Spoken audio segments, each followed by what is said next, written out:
పురలోకల్ నేను మీ హేమమాలిని. మన కల్కి 2898 ఏడి లాగే తమిళంలోనూ విపరీతమైన లేట్ అవుతూ వస్తున్న pan India movie Kanguva. సిరూత్ Shiva దర్శకత్వంలో సూర్య హీరోగా రూపొందుతున్న ఈ భారీ చిత్రం గత ఏడాది అక్టోబర్ నుంచి వాయిదాలు పడుతూనే వస్తుంది.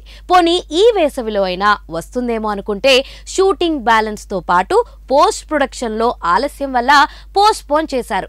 ఆ మధ్య వదిలిన పోస్టర్ లో 2024 రిలీజ్ అన్నారు కానీ డేట్ పెట్టలేదు. తాజాగా అందుతున్న సమాచారం మేరకు అజిత్ విజేదమరి తప్పుకోవడంతో కంగువాని దీపావళి బరిలో దింపడం ఖాయమట. ఇందులో క్లైమాక్స్ ఫైట్ ని నమ్మశక్యం కాని రీతిలో షూట్ చేయబోతున్నట్లు చెన్నై టాక్. సుమారు 10,000 జూనియర్ ఆర్టిస్టులతో కనీ విని ఎరగని రీతిలో దీన్ని చిత్రీకరణ ఉంటుందని అంటున్నారు. RRR రామ్ చరణ్ ఇంట్రోలో కూడా 4,000కు పైగా ఉంటారు. కానీ అక్కడ VFX కీ రోల్ పోషించింది. కానీ కంగువా కోసం నిజంగానే అంత కాస్టింగ్ ని పెడుతున్నారట. సూర్య బాబీ డియోల్ మధ్య ఒళ్ళు జలధరించేలా ఉంటుందట. ఒక రకంగా చెప్పాలంటే మగధిరాలో 100 మంది షేర్ ఖాన్ సైన్యంతో ఫైట్ ఎలాగైతే ల్యాండ్ మార్క్ అయిందో దీన్ని అలాగే తీశారట.